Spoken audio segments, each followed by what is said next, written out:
heads. Love it. And maybe that's maybe our most important message about heads. So, and at the end, like what we want is very simple. We want people to feel well with the piece they find in our shop, or so, to feel comfortable. And of course, you make everything in your own factory, right? You have your own workshop, so you can control the quality. You can experiment. Of course, yeah. That's.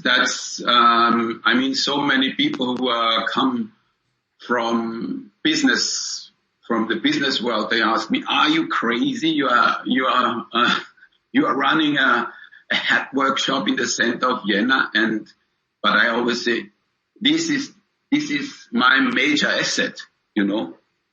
Here I can create everything, I can do everything with our own hands, and I can control, as you say, I can control quality, and I can answer to every customer need or wish, you know. If you tell me I want this style from you in this material and in this color and with this trimming on it, it's no problem. We can do it for you. And it doesn't last a long time, you know. And we are doing this with many international customers. But this maybe I want to tell you because I really, that was our last big international success actually, that we are doing hats for Junior Watanabe from Comme des Garçons. Ah, cool. And that's for example, like, this also gives me really strong confidence we are on the right way, like, because this is really one of, for my personal, also the fashion companies I like most in the world, and a very strong player, you know. And when they discover such a small company like ours here in Vienna to make the hats for them, you know. Yeah, that's quite an accolade. That means like that also, this is quasi the official saying of you are doing it the right way, you know. Absolutely. How many people are in the workshop, Klaus? How many people do you have? Yeah, at the moment we are 25. Amazing. That's great. Yeah, but we have been 35 before Corona, I have to say. But I think we will grow again. It's the books start to get more full again. Good. Okay. Yeah. Well, Klaus, thank you. That was a really good little insight into you and the business, which I'm going to use for the first half of the story. Okay. The second half, of course, is your take on your home city. Yeah. So could we talk about the photos also I did with Gregor, no? Yes, exactly. Yeah. Hmm? So could you talk me through some of your favourite places to go, places to eat, museums, galleries, all your favourite kind of hotspots in Vienna? Where's special to you? Well, maybe do you mind if I kind of follow the photos or the photo walk with it? So please do. Because this well, actually we started in our office and workshop, which is really right in the center of Vienna. And there is, in the first floor of the building and in the ground floor of the same building, we have, with street access, we have one of the most famous ice cream stores of Vienna.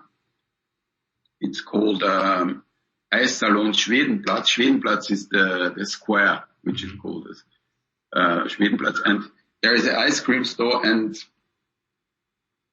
we started actually there because, like, and for over many years I'm kind of friend with this ice cream store owner, and I really often go there, especially in the summer months. I go there in the morning to have my espresso, and mostly when the shop opens and it's a big store for many people, and they're queuing up during the day, but in the morning it's totally empty. And I'm also always sitting in the very morning over there totally alone on the terrace of the ice cream store having my espresso. And that was also the first shot we did with Greba. And I like it. It's actually I don't go so often there for the ice cream, but I go there for my morning espresso. Nice. But I can really, the ice cream is marvelous. It's really, and I can really recommend also for the ice cream, of course. Great. It sounds but also the espresso is really delicious. Fab. Well, that sounds like a good place to start. Yeah. Then we moved on a little bit further to a place close by. It's like an old Viennese style of cafe where like once, twice a week I have my lunch. And then this is called Diglas on Fleischmarkt. I don't know if normally we did quite a few photos there as well. And actually this place I like because it's really close and it's a very strangely decorated cafe, and really in this way also very special and unusual. It's not cool and it's not modern, but it's a strange but still very nice and charming place. And you can have your tea or coffee or a small lunch there quietly, they have also delicious sweets. But I mostly when I go there I have a soup or something. And they are nice as well. Cool. What else do we have?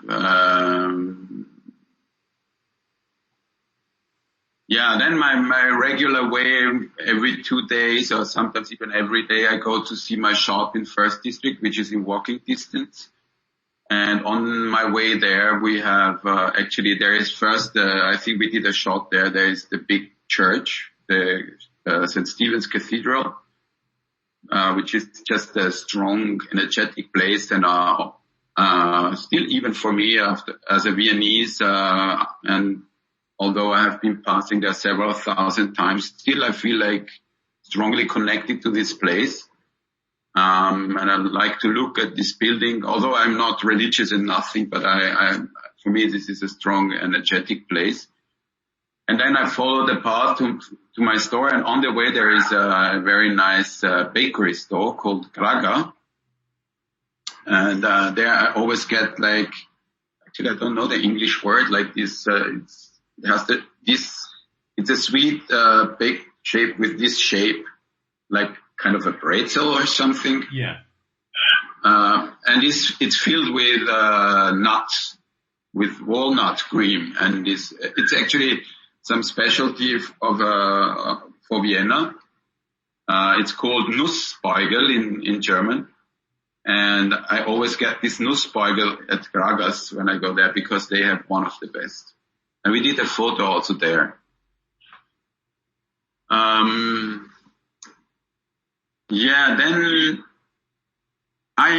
remember. Then there is actually not far from my office also is a place where I like to be just,